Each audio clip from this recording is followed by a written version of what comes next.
1 year after the Crystal Conclave, Nikolai stood in the ancient garden where everything had begun. The liquid crystal fountain still flowed in its mysterious patterns, but now it was surrounded by small groups of Lysandrians and humans practicing controlled resonance under the supervision of trained guides. Strange to think it all started here, Thessalia said, approaching from behind. Her crystal formations had evolved over the past year, developing patterns that spoke of both tradition and transformation. Sometimes I wonder if we knew what we were starting. Would you have done anything differently if you had? Nikolai asked, turning to face her. She considered this, her crystals shifting through thoughtful hues. No, even with all the challenges, all the resistance, it was worth it. The challenges had indeed been significant. Conservative factions had initially boycotted all human contact. Some families had sent their children to the outer colonies to preserve their purity. There had been protests, political upheavals, and moments when it seemed the entire movement might collapse. But there had also been breakthroughs. The first successful neural resonance training program had graduated its pilot class 3 months ago.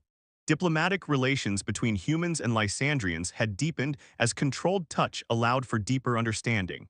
Even some of the most traditional elders had begun to see the benefits of regulated contact. The medical applications alone have justified everything, Thessalia continued, her voice warm with pride. Did you see the latest research on using neural resonance for trauma healing? Nikolai nodded. The combination of Lysandrian sensitivity and human emotional processing had opened new frontiers in psychological treatment. Your father's paper on the subject was quite compelling. She laughed softly. Who would have thought, the great traditionalist now leading research into touch-based healing? They walked through the garden, maintaining the proper distance required for untrained resonance but comfortable in their closeness. Around them, the crystal formations of the ancient space hummed with harmonic energies, no longer forbidden but understood and appreciated. I received new orders from Earth, Nikolai said after a while. They're expanding the diplomatic mission, more cultural exchange programs, more joint research projects. Thessalia's crystals pulsed with interest, and you. They've asked me to stay on as chief liaison. Apparently my unique understanding of Lysandrian culture makes me invaluable. He smiled slightly. Unless you're tired of having me around. Never, she said softly. Then, with a hint of mischief in her crystalline eyes, especially now that I've finally completed the full resonance training program. Nikolai's heart skipped a beat.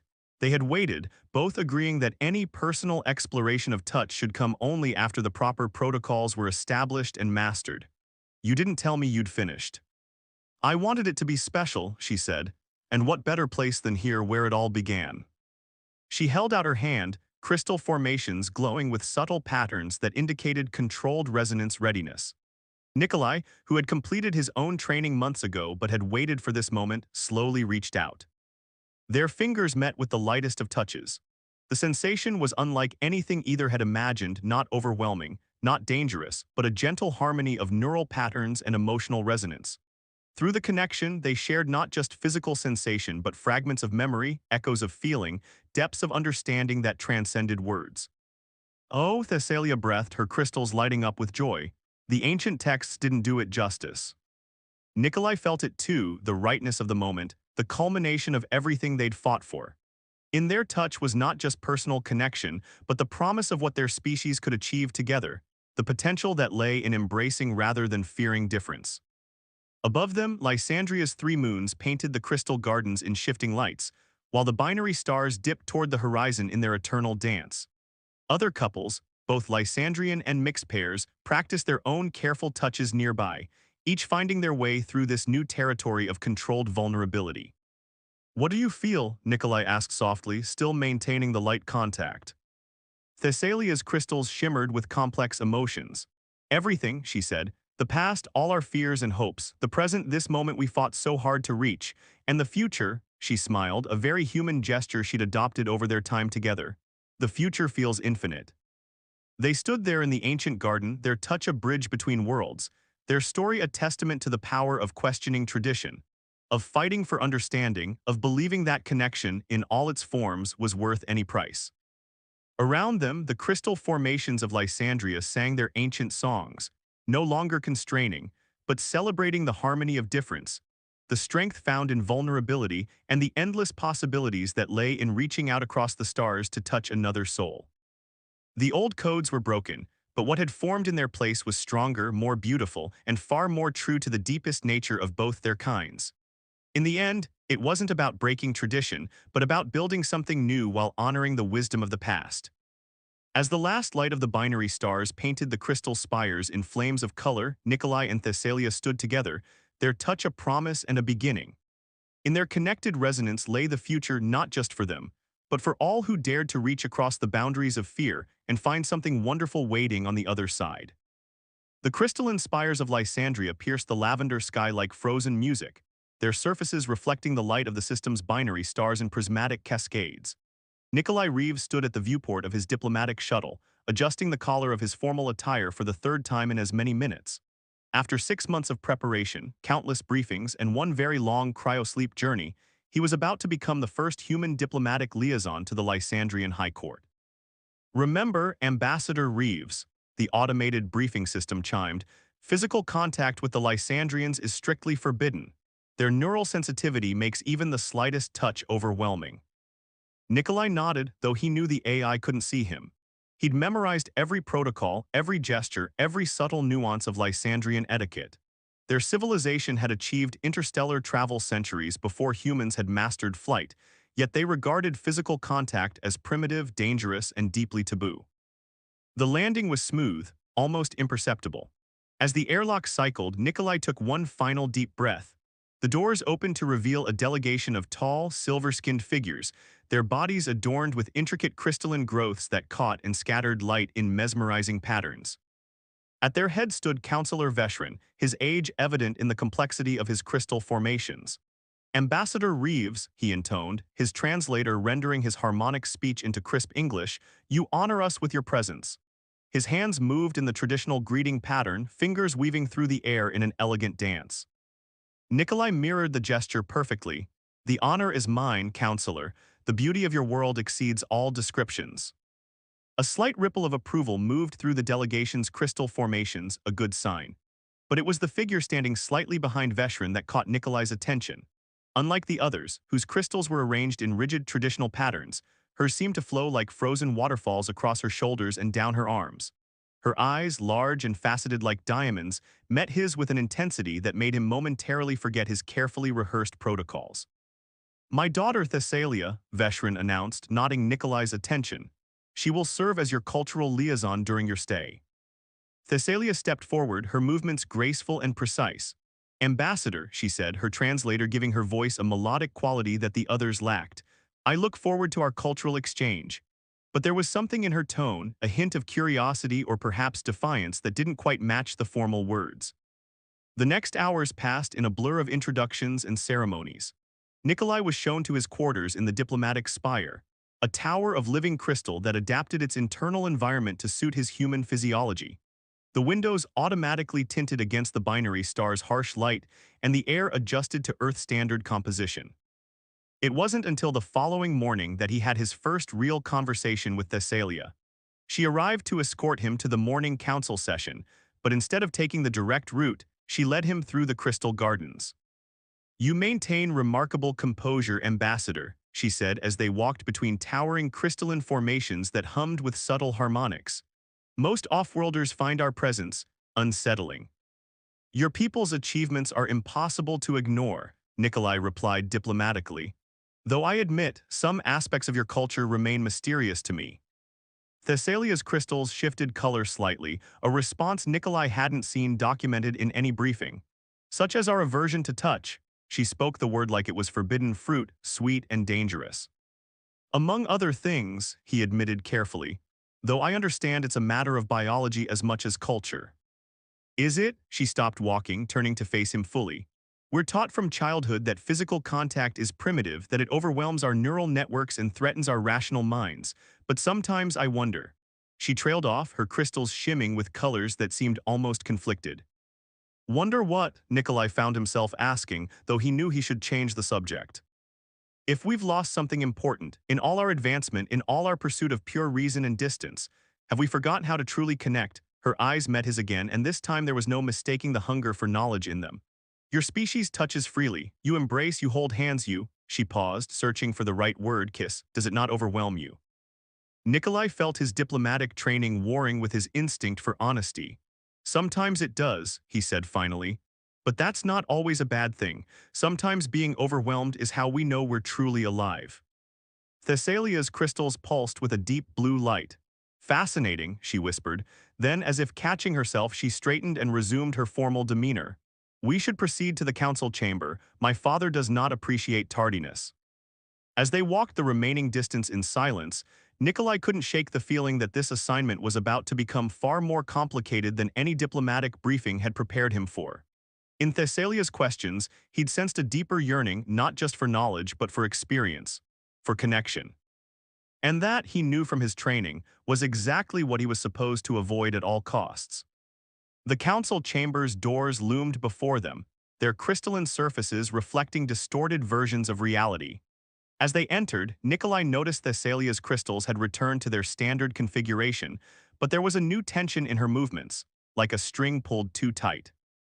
He had a feeling their conversation in the garden was only the beginning of something neither of them fully understood yet, something that could either bridge their worlds or shatter them both. 2 weeks into his diplomatic mission, Nikolai found himself in the restricted section of the Lysandrian Historical Archives. The chamber was dimly lit, crystal formations providing just enough ambient light to read by. Thessalia stood at his side, her own crystals glowing softly as she accessed the ancient data streams. This shouldn't exist, she whispered, projecting a holographic image between them. The image showed ancient Lysandrians in physical contact, hands clasped, bodies embracing, faces close in what could only be described as kisses. These records are from before the Great Rationalization nearly 2,000 years ago. Nikolai studied the images with professional detachment, though his heart raced at their implications. Your people weren't always touch-averse. No, Thessalia's crystals flickered with excitement and something else, longing perhaps. Our sensitivity to touch existed, but it was celebrated, not feared. The records suggest we experienced something called neural resonance during contact. It was considered sacred. A sound from the corridor made them both freeze. Thessalia quickly deactivated the hologram, her crystals dimming to near darkness. When no one entered, she relaxed slightly, but the tension remained in her voice. We should go if anyone discovers I brought you here. Why did you, Nikolai asked softly, why show me this? Thessalia's crystals pulsed with colors he'd never seen before, deep purples and blues that seemed to swirl beneath their surface. Because you're different, you understand what we've lost. What I've, she paused, struggling with words that challenged everything she'd been taught. What I've never had the chance to experience. They made their way through the darkened archives, emerging into a courtyard bathed in the light of Lysandria's 3 moons. The crystalline architecture around them caught and amplified the moonlight, creating a dreamlike atmosphere that made everything feel slightly unreal. There's an ancient garden few people know about, Thessalia said suddenly. Would you like to see it? Nikolai knew he should decline. Their growing friendship was already pushing the boundaries of diplomatic protocol. But the discovery in the archives had shifted something between them, making the usual barriers seem fragile and arbitrary. Lead the way, he said. The garden was unlike anything he'd seen on Lysandria. While most of their spaces were geometric and precise, this one had a wild, organic quality. Crystal formations grew in natural patterns, their surfaces weathered by time. At the center stood a fountain that seemed to defy physics, liquid crystal flowing upward against gravity before falling in a mesmerizing dance. This place dates back to before the Great Rationalization, Thessalia explained, moving closer to the fountain. It's said that couples would meet here in secret, away from judging eyes. Like we're doing now, Nikolai asked, immediately regretting his boldness. But Thessalia didn't retreat. Instead, she turned to face him, her crystal formations shifting into patterns he'd never seen documented. Do you ever wonder, Nikolai, what it's like to be completely vulnerable with another being? The use of his first name, so intimate compared to the formal ambassador she usually used, made his breath catch. Sometimes, he admitted, though I probably shouldn't with you. Why? Because I'm Lysandrian, because touch would overwhelm me, her voice held a challenge. What if I want to be overwhelmed? Thessalia, he started, but she cut him off. I've been studying human physiology, she said quickly, as if afraid she'd lose her courage. Our neural sensitivity is high, yes, but it's not dangerous. The taboo is cultural, not biological. We choose not to touch because we're afraid of losing control, of feeling too much. But what if that's exactly what we need? A guard patrol's crystals glowed in the distance, making them both step back instinctively. But something had changed between them, a barrier broken that couldn't be rebuilt. "Meet me here tomorrow night," Thessalia whispered as they prepared to part ways. "There's more in the archives I want to show you. Records of the first contact between our species, writings about neural resonance with non-Lysandrians."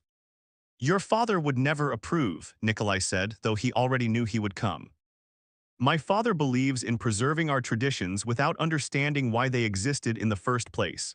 Her crystals pulsed with determination. "I want to understand, no matter the cost." As they walked back to the diplomatic quarter, maintaining the proper distance required by protocol, Nikolai felt the weight of their secret knowledge between them. The ancient images from the archive haunted him, Lysandrians embracing, sharing neural resonance, experiencing life through touch rather than careful distance. In his quarters that night, he sent a carefully worded message to Earth's diplomatic corps, requesting information about historical instances of human Lysandrian physical contact. The response was immediate and severe: subject strictly forbidden, maintain protocols. But as he watched Lysandria's three moons through his window, their light creating ever-changing patterns on the crystal walls, Nikolai knew he'd already crossed a line. In Thessalia's questions, in her hunger for understanding, he recognized something of himself, a desire to break free from the artificial boundaries that separated their species. Tomorrow night would change everything. He could feel it as surely as he could see the moons above, their light a reminder that some forces of nature couldn't be contained by protocol or tradition. Whatever happened in that ancient garden would ripple through both their cultures like waves through liquid crystal, transforming everything it touched. Nikolai closed his eyes, but sleep eluded him. In his mind, he kept seeing those ancient images of Lysandrians embracing, their crystals resonating in harmony. And overlaid with those images was Thessalia's face, her eyes full of questions he wasn't sure he should answer but knew he would. The summons came at dawn, just as Lysandria's binary stars began their daily dance across the lavender sky. Nikolai stood before Counselor Veshran's private chambers, his diplomatic training warring with the guilt that churned in his stomach. The doors slid open with a crystalline chime, revealing not just Veshran, but an entire panel of Lysandrian elders. "Ambassador Reeves," Veshran's voice held none of its usual warmth, "we have received disturbing reports about your activities with my daughter." Nikolai maintained his composure, though his heart raced. "Counselor, I assure you that all diplomatic protocols have been strictly maintained." "Have they?" An elder named Jorlith stepped forward, her ancient crystal formations casting sharp shadows.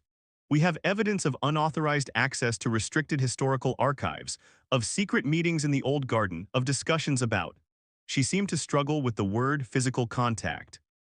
"These are dangerous ideas you've awakened in Thessalia," Veshran said, his crystals darkening with emotion. "She speaks of ancient practices best left forgotten, questions traditions that have kept our society stable for millennia." "With respect, Counselor," Nikolai chose his words carefully, "isn't questioning tradition part of how societies grow?" The room temperature dropped noticeably as the elder's crystals pulsed with disapproval. "You will cease all non-official contact with Thessalia," Veshran declared.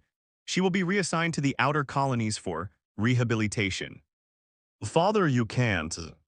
All heads turned to see Thessalia standing in the doorway, her crystals blazing with an intensity that made the elders step back. She moved into the chamber with grace that barely contained her fury. "I am not some child to be rehabilitated. What Nikolai and I discovered in the archives proves that our ancestors understood something we've forgotten. The neural resonance wasn't just about physical sensation. It was about connection, about understanding each other on a deeper level." "Thessalia," her father's voice held warning, "you don't understand the dangers." "No, father, you don't understand." Her crystals shifted to colors Nikolai had never seen before, deep resonant hues that seemed to pulse with her emotions. "We've built our entire society around the fear of feeling too much, of losing control. But what if that control is exactly what's holding us back?" The chamber fell silent, except for the subtle harmonic hum of crystal formations responding to heightened emotions. Nikolai watched as something passed between father and daughter, decades of unspoken tension crystallizing in a single moment. You've been researching neural resonance with humans, Jorlith accused, her ancient eyes fixed on Thessalia. Yes, Thessalia admitted without shame. Our physiological responses are different enough that the overwhelming aspects of touch would be significantly reduced. It could be a bridge between our species, a way to truly understand each other. You've experimented, Veshran's voice was barely a whisper. No, Nikolai interjected quickly. We've only discussed the theoretical possibilities. All physical protocols have been maintained. But Thessalia wasn't willing to hide anymore. We haven't touched, she confirmed, but I want to, not out of some primitive urge, but because I believe it's necessary. How can we claim to be an advanced species when we're afraid of our own capacity to feel? The ensuing argument shook the crystal chambers, literal harmonics of discord rippling through the structures around them. Nikolai watched as Thessalia defended their research with passion and precision, citing historical documents and scientific theories that challenged centuries of cultural doctrine. Hours later, exhausted but unbowed, Thessalia found Nikolai in his diplomatic quarters. They've confined me to the family spire, she said without preamble, but they can't stop what's already begun. What do you mean? Word has spread through the younger generation. About the archives, about neural resonance, about the possibility of controlled contact with other species. We're not alone in questioning these traditions. Nikolai ran a hand through his hair, a very human gesture of frustration. Thessalia, I never meant to cause such disruption. Yes, you did, she interrupted with a small smile. Maybe not consciously, but you came here hoping to understand us, to build real connections. That's exactly what we're doing, just not in the way either of our governments expected. She moved closer, her crystal formations dimming to an intimate glow. They're watching us now. Every interaction will be monitored, every word analyzed, but they can't monitor our thoughts, our dreams. What are you suggesting? That we continue our research in secret. There are others who will help, young scholars, progressive elders who remember the old stories. We can build a movement, show them that connection doesn't have to mean losing ourselves. Nikolai knew he should refuse. His diplomatic career, the entire human-Lysandrian alliance, could be at risk. But looking at Thessalia, seeing the fierce intelligence and determination in her crystalline eyes, he knew he couldn't walk away. It will be dangerous, he warned. Everything worth doing is, she replied. Meet me tomorrow at fourth moonrise. I know a place where the monitoring crystals are blind. As she left, her crystal formations pulsing with suppressed excitement, Nikolai sat at his desk and began composing two messages. The first, to his diplomatic superiors, was carefully worded to suggest progress in cultural understanding. The second, encoded in a personal file, detailed everything they'd learned about neural resonance and touch sensitivity. If they were going to challenge centuries of tradition, they would need all the evidence they could gather. And somewhere in the vast archives of both their species lay the key to bridging the gap between touch and transcendence, between fear and understanding. The price of a touch might be high, but the cost of never reaching out at all was higher still. The underground movement grew faster than anyone could have predicted. Within weeks, secret gatherings filled the forgotten spaces of the crystal cities. Young Lysandrians shared ancient texts, practiced controlled resonance exercises, and debated the possibility of change. At the center of it all, though rarely present in person, were Nikolai and Thessalia. They're calling it the Resonance Revival, Thessalia told Nikolai during one of their carefully orchestrated official meetings. Her crystal formations flickered with coded light patterns, their developed method of private communication. Even some of the Elder Council members have begun questioning the old laws. Nikolai maintained his diplomatic posture, aware of the monitoring crystals that surrounded them in the public garden. Change often comes with resistance, he replied carefully, while his hands moved in subtle gestures. They developed a silent language of their own. But resistance came sooner and more forcefully than either had anticipated. During a formal diplomatic ceremony, a young Lysandrian named Pelver stepped forward and publicly touched hands with his human counterpart. The resulting chaos was immediate. Guards rushed forward, diplomats recoiled, and crystal formations throughout the chamber pulsed with alarm. What happened next changed everything.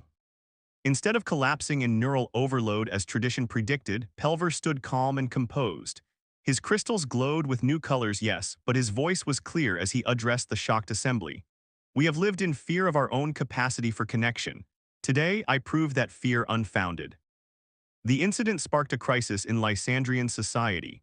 Conservative factions called for immediate suspension of all diplomatic relations with Earth.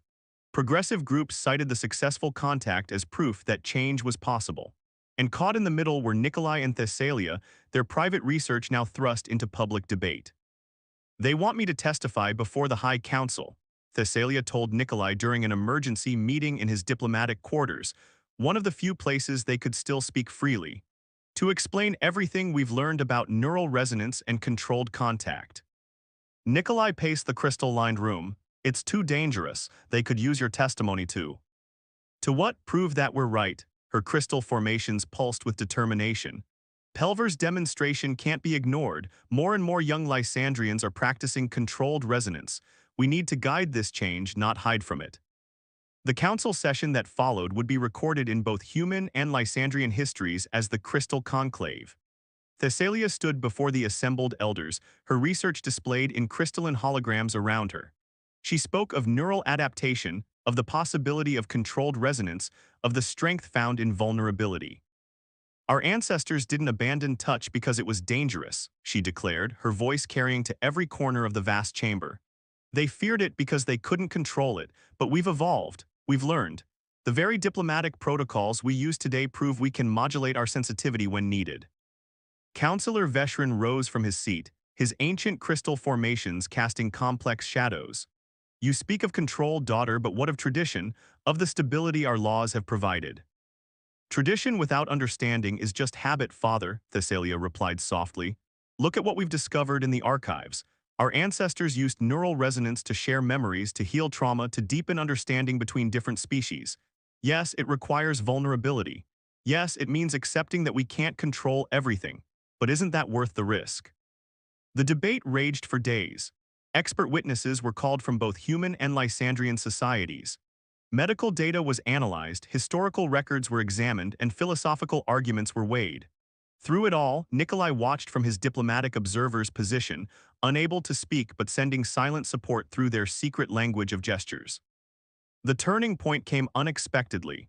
During a heated exchange about the dangers of touch, an elderly council member named Sireth suddenly stood. Her crystal formations were among the most complex Nikolai had ever seen, speaking to centuries of accumulated wisdom. I remember, she said, her voice silencing the chamber. I remember before the last of the touch protocols were enacted. I remember the neural resonance, the sharing of emotions, the depth of understanding it brought. We didn't lose it because it was dangerous. We lost it because we were becoming too dependent on technology, too afraid of our own feelings. We chose distance over depth, control over connection. She turned to face the assembly. Perhaps it is time to choose again. The vote that followed was close, but the outcome was clear. The absolute prohibition on touch would be lifted. In its place would come new protocols for controlled contact, supervised training in neural resonance, and carefully monitored cultural exchange programs. As the council chamber emptied, Thessalia found Nikolai in the diplomatic antechamber. Her crystal formations were glowing with colors he'd never seen before, joy and anxiety and hope all mixed together.